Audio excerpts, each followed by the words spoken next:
Have you ever caught yourself wondering, what really happens to the body after 75? Why is it that some people are still hiking, laughing with grandkids, traveling the world, while others sadly start a steep decline? Is it just luck? Genetics? Or is there more to it? Here's something you might not have heard before. After age 75, almost all deaths, about 99%, are caused by just 5 main culprits. Yep, 5. That's not a lot, which actually means there's a huge opportunity here. If we can understand these 5, and more importantly, take action against them, we can dramatically boost our odds of living longer, stronger, and happier. So stick with me, because in this video, we're diving into those 5 key causes, and more importantly, how you can avoid them. You don't need to be a doctor or a fitness guru. You just need the right information, a little motivation, and a plan you can actually stick to. Whether you're 45, 65, or already into your 80s, this matters. And the best part, it's never too late to start. Now, before we keep going, I'd love your help with something. If you're enjoying this video so far, comment Y below. If not, comment N. It helps me know what's working and what to improve. And don't forget to hit subscribe if you haven't yet. Now let's dive deeper. So let's start with number 1, heart disease, the number 1 cause of death after 75. Now I know when you hear heart disease, your brain might go, okay, yeah, I get it, eat healthy, exercise, don't smoke. But here's where it gets more interesting. Did you know that about 80% of heart disease is actually preventable, even in older adults? There was this fascinating study from the Framingham Heart Study, which has followed people since 1948. Researchers found that even people in their 70s and 80s who adopted just a few basic lifestyle changes, like walking regularly, cutting down processed foods, and managing stress, significantly reduced their risk of heart attacks and strokes. Not by a little, by a lot. Let me tell you about Jerry. He's a friend of my dad's. He's 78 now, and a few years ago, he was really struggling. Shortness of breath, borderline diabetes, and on blood pressure meds. But instead of giving up, he made small changes. 15-minute walks after breakfast, switching from soda to water, and doing light strength exercises twice a week with soup cans. Today, he's off 2 medications, lost 12 pounds, and plays pickleball every weekend. At 78, it's not about running marathons. It's about consistency. And when it comes to diet, this part is key. The Mediterranean diet is something I talk about a lot, and for good reason. It's been proven in multiple studies to reduce the risk of heart disease and stroke, especially in older adults. Think simple foods, olive oil, nuts, leafy greens, fish, legumes. Not fancy, not expensive, just powerful. There's one more thing about heart health people don't talk enough about: sleep. Poor sleep increases inflammation, raises blood pressure, and stresses the heart. If you're not sleeping well, it's not just about being tired. It could literally be shortening your life. But the good news? Sleep is also one of the easiest things to improve once you focus on it. No screens before bed, lower room temperature, and maybe even a magnesium supplement, with your doctor's okay, of course. Small tweaks. Big difference. Alright, let's move to number 2, which is a silent threat: cancer.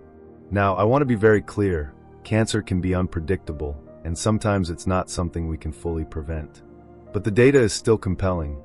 Lifestyle plays a massive role, especially in the most common types after 75, like colon, breast, lung, and prostate cancers. According to the American Cancer Society, up to 50% of cancer cases could be prevented through lifestyle choices. Half. That's not a small number. One of the biggest protectors? Movement. You don't need to hit the gym 5 times a week, but regular movement, walking, gardening, tai chi, dancing, helps regulate hormones, support immune function, and keep inflammation down. There's even evidence that regular moderate exercise reduces your risk of colon cancer by up to 30%. And food matters too. Antioxidants, found in berries, colorful veggies, and yes, dark chocolate, help fight the oxidative stress that can lead to cell mutations. Also, cutting back on red and processed meats has been linked to lower colon cancer risk. Again, it's not about perfection. It's about making more good choices than bad ones, consistently. But here's a mindset shift I think is super important. Don't wait until something's wrong to act healthy. I've met so many people who say, Well, my numbers are fine, so I'll keep eating what I want. But prevention works before the problems start. That's why we're talking about this now, not after the diagnosis. I had a client once, Barbara. She was 74 when she started making changes. She didn't wait for a scare. She just decided she wanted more energy, more life. She started a gentle yoga class, added 2 servings of vegetables to every dinner, and made walking dates with her neighbor. A year later, not only was she sleeping better and feeling stronger, her doctor told her she'd reversed her prediabetes. She cried. I did too. This stuff works.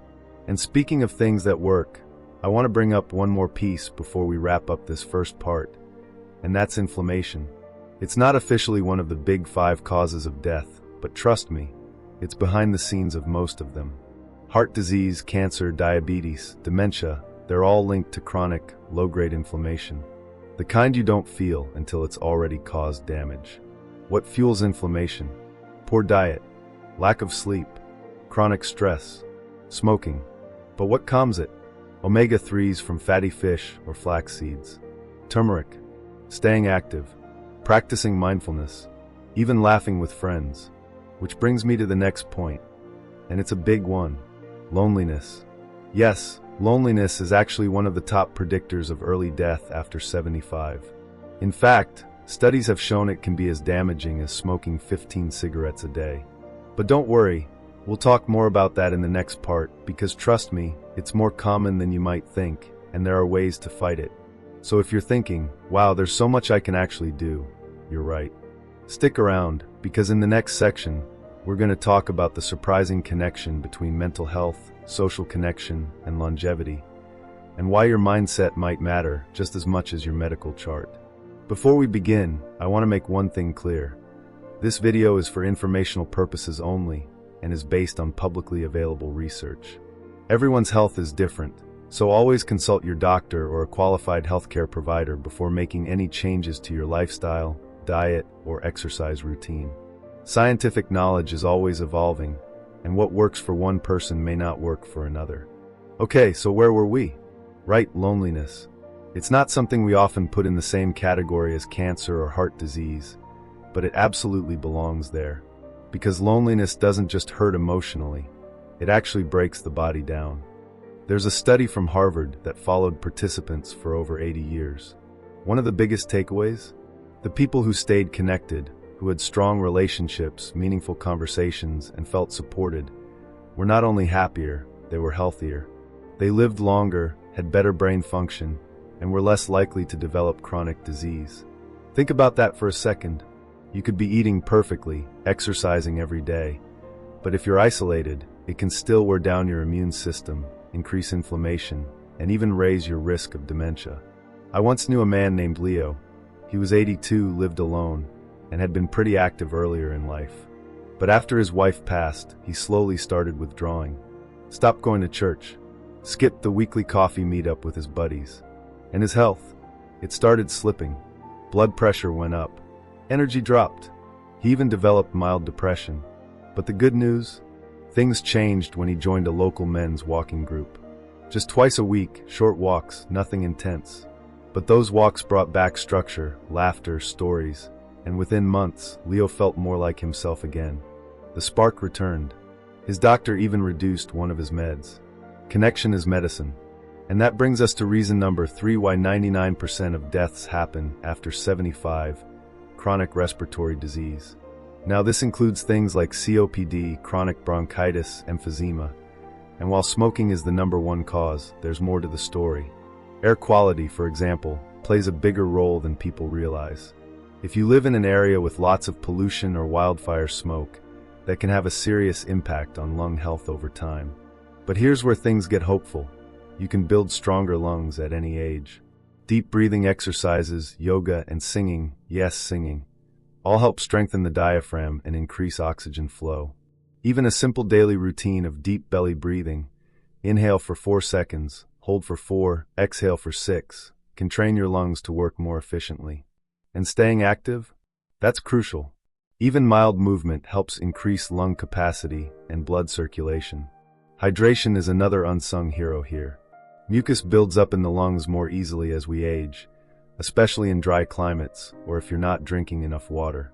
Staying well hydrated keeps the lungs moist and helps prevent infections. But perhaps one of the biggest protective factors? Laughing. I know that might sound a little out there, but laughter improves lung function, reduces stress hormones, and releases endorphins. It's like a mini workout for your respiratory system and your mood. Alright, now I want to talk about something that's sneaky. It often creeps up slowly and doesn't always get taken seriously until it's too late. Falls. That's right, falls and the resulting complications are the fourth major reason people die after 75. Not because of the fall itself always, but because of what comes after. A fractured hip, a long hospital stay, loss of mobility, or even depression from not being able to move freely. It starts a downward spiral. But, and this is so important, most falls are preventable. A study from the CDC showed that simple strength and balance exercises can reduce fall risk by more than 30%. And these don't need to be complicated. Things like standing on one foot while brushing your teeth, doing gentle chair squats, walking heel to toe along a hallway. It's about retraining your body's ability to balance and respond. Footwear matters too. Non-slip shoes, good arch support, and even regular foot care can prevent tripping hazards. And don't underestimate the importance of vitamin D. It supports both muscle strength and bone density. Many older adults are deficient, especially if they're not spending much time in the sun. Talk to your doctor, but often a supplement or a little more sunshine can make a big difference. Now, all of this might sound like a lot, but I want you to take a breath and remember this. You don't have to do everything all at once. A woman named Clara messaged me last year. She was 77 and felt overwhelmed after her doctor told her to change her lifestyle. But we broke it down together. Week 1, she added 10 minutes of walking every morning. Week 2, she replaced her afternoon cookie with a handful of almonds. Week 3, she started a balance game with her granddaughter. 3 months later, she told me, "I finally feel like I'm in control of my health again." That's what we're aiming for, not perfection. Progress. And that leads us right into the fifth and final major cause of death after 75, neurodegenerative diseases, especially Alzheimer's and other forms of dementia. Now, this one hits close to home for many people. Maybe you've watched someone you love forget names, lose their sense of time, or become confused in familiar places. It's heartbreaking. But here's the thing, science is showing us that brain health isn't fixed. It's something we can nourish and protect, even late in life. There's a term called cognitive reserve. Basically, the brain's ability to stay resilient, even when plaques or age-related changes occur. And how do we build that reserve? By staying mentally active, socially engaged, and physically healthy. Doing puzzles, reading new material, learning a new skill. These aren't just hobbies, they're brain workouts.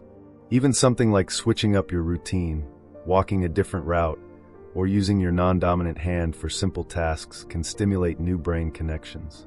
And get this, exercise, especially aerobic movement like walking or dancing, increases BDNF, brain-derived neurotrophic factor, which is like Miracle-Gro for your neurons. It helps the brain grow new cells and stay sharp. In the blue zones, those rare places in the world where people routinely live past 100, people move naturally, eat simply, and stay socially and mentally engaged. They don't retire from life, they shift into different, still meaningful roles. So if you've ever worried about your memory or future brain health, I want to encourage you. You're not powerless. There are steps you can take today, right now, to support your mind for decades to come. Now, in the next section, we're going to talk about overcoming challenges, because let's be real, knowing what to do and actually doing it are two different things. So how do we stay motivated, especially on the tough days? How do we push through setbacks, habits, or fear?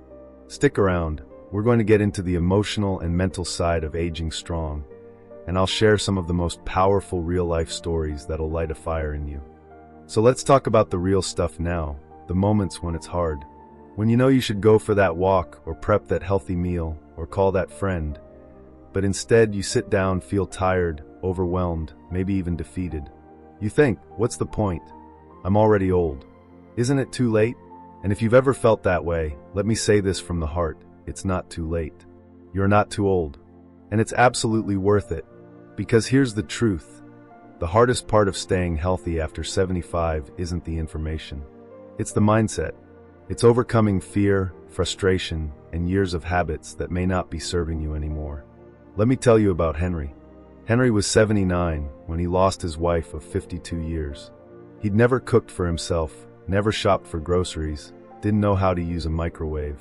He was devastated, emotionally, physically, completely unmoored. And for a while he gave up. Cereal for dinner, naps all day, no exercise. He was falling apart. But then his daughter gave him a gentle push. She signed him up for a senior men's cooking class. The first week, he didn't say a word. But he showed up. Week 2, he made a soup. By month 3, he was hosting small dinners for his neighbors. Cooking gave him purpose, movement, joy, and with it, his health started turning around. You see, health isn't just about your body. It's about feeling like your life still has meaning, that you still have value. And the second you start to believe that, your choices begin to change. Now let's talk about how to make those choices easier. Because look, building new habits at any age is tough, but it's not impossible.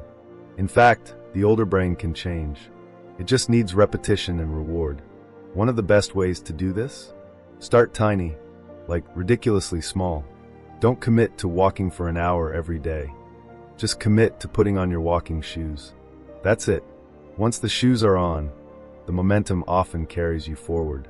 Want to eat healthier? Don't overhaul every meal. Just add 1 vegetable to your plate at dinner.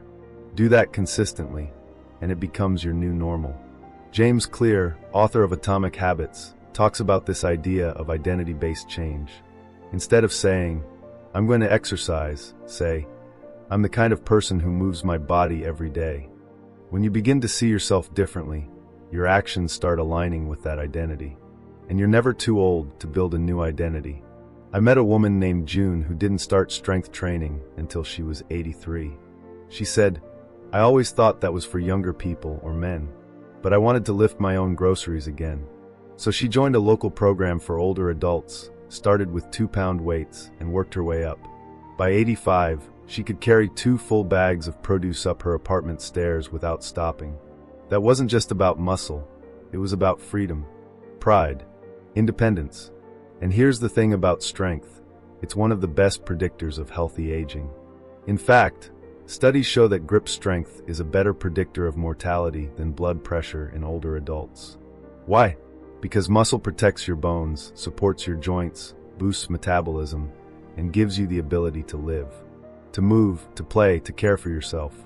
And yes, you can build muscle in your 70s, 80s, even 90s. You're not done. Your body still responds. You just have to treat it with the respect and consistency it deserves. Now let's touch on another challenge that trips people up, motivation. Motivation is a tricky thing. It comes and goes, but what lasts longer is routine. That's why I always say, don't wait to feel motivated. Build habits that carry you even when you don't feel like it.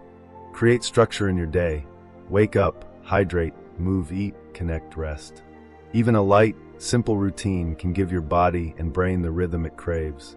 One trick I love is called habit stacking. Link a new behavior to something you already do. For example, if you have tea every morning, use that time to do 5 minutes of stretching. Or if you watch TV in the evening, do some light leg lifts or shoulder rolls during commercials. You're not adding time, you're layering value. And here's something else, don't do it alone. People who age well often have one thing in common.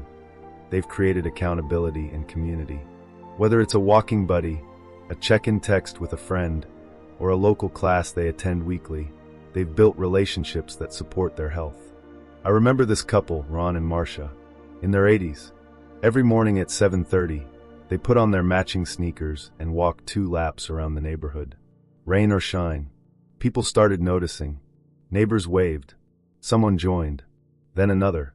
Within a year, they had a morning mile club of 6 people, all in their 70s and 80s. They said it was the best part of their day. Not just the walking, but the togetherness. So if you're struggling to stay consistent, invite someone in. You don't have to carry this alone. And finally, let's talk about something that doesn't get enough airtime in aging conversations, self-compassion. Being kind to yourself. Understanding that setbacks are normal, that aging comes with changes, and that comparing yourself to your younger self, or anyone else, isn't fair or helpful. You're not broken. You're evolving, and that evolution deserves grace. If today wasn't perfect, if you skipped your walk or ate something that made you feel sluggish, don't beat yourself up. Just come back tomorrow. Health isn't a straight line. It's a spiral, and every small decision you make in the right direction still counts. So here's what I want you to hear loud and clear. You have the power to influence your health. Right now, right here, no matter your age, your diagnosis, or your past. And in the final part of this video, we're going to tie it all together. I'll give you a quick recap, simple steps you can start today, and one last piece of science that proves just how much control you truly have over your future. You've come this far, don't stop now. The best is still ahead. Alright, we've covered a lot together, so let's take a deep breath, slow down for a second, and look back at what really matters. After 75, the vast majority of deaths, up to 99%, are linked to just a handful of causes. Heart disease, cancer, respiratory issues, accidental falls, and neurodegenerative diseases like Alzheimer's. And while that sounds heavy, here's the empowering part. Each of these can be influenced by the choices we make every day. Not perfectly, not with guarantees, but with powerful, measurable impact. So let's recap the most important lessons from our time together, casually, like we're chatting over a warm cup of tea. First, your heart is your engine. And like any engine, it runs better when you fuel it right and take it out for a spin regularly. That means eating mostly real, whole foods. Moving your body in ways that bring you joy, whether it's dancing in the kitchen, gardening, or walking the dog. And yes, stress management matters just as much. Deep breathing, gratitude, music, nature, they all calm your nervous system and protect your heart. Second, your mind needs connection. Isolation is toxic. But relationships, laughter, shared meals, eye contact, they heal. Don't underestimate the power of a weekly phone call or a new hobby group. Staying socially engaged is not just about happiness, it's about survival. Third, your lungs thrive on motion. Don't let them sit idle. Stretch them, expand them, sing loudly in the car, laugh till your belly aches. These things aren't silly, they're life-extending. And clean air and hydration help too. So open your windows when you can, drink that extra glass of water, and if needed, use an air purifier in your bedroom. Fourth, preventing falls isn't just about avoiding injury, it's about maintaining independence. Simple balance and strength exercises can be life-saving, and the truth is, you don't have to spend hours in a gym. Just make it part of your day. Stand on one leg while you wait for the kettle to boil. Practice getting up and down from a chair without using your hands. These things build confidence, and confidence prevents falls. And finally, we talked about protecting your brain, keeping it sharp, active, and resilient. You do that through curiosity, challenge, learning, movement, good food, and meaningful purpose. Your brain doesn't retire unless you retire it. Now I know, it's easy to hear all of this and feel a bit overwhelmed. But the truth is, you don't need to change everything at once. You just need to start somewhere. So here's your starting point. Pick one thing from everything we've talked about. Just one. Maybe it's going for a short walk after breakfast. Maybe it's calling a friend you haven't spoken to in a while. Maybe it's swapping one sugary snack for a piece of fruit today. Or maybe it's sitting down right now and writing down why you want to be healthy, who you want to show up for, what you still want to experience, how you want to feel 5 years from now. Because that why, that's your anchor. Science backs this up. A 2019 study published in JAMA Network Open found that older adults with a strong sense of purpose lived longer, had lower risk of disease, and recovered more quickly from illness. Purpose is protective. It's like a compass that keeps you moving forward, even when things feel hard. And let me remind you, aging is not a curse. It's a privilege, a gift that not everyone gets. And with it comes wisdom, resilience, humor, grace, and an incredible chance to write your next chapter intentionally. I met a woman last year. Her name was Nancy. At 86, she had lost 2 husbands, gone through cancer, and was nearly blind from macular degeneration. But do you know what she did every day? She made gratitude calls. Each morning, she picked up the phone and called someone, an old friend, a niece, a neighbor, and simply said thank you. Thank you for something they'd done, for a memory they'd shared, for being in her life. She said it made her feel more alive than anything else. That's power. That's what living looks like. And maybe that's the real message here. You don't have to be perfect to be powerful.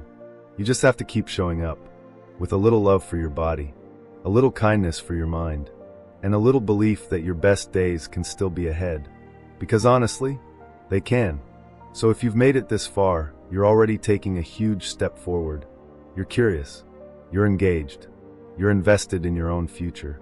And I'm proud of you for that. Now, before we wrap up, we'd really love to hear from you. If you have any suggestions for future topics or questions you want answered, write to us in the comments below. We're here to help, and your input could inspire our next video. And if you found this video helpful, give it a thumbs up and subscribe so you don't miss out on more practical tips for healthy aging. This is your life, your body, your story. And it's never too late to rewrite the next chapter with energy, clarity, and joy. Here's to living your best life at any age. Take care of yourself, and we'll see you next time.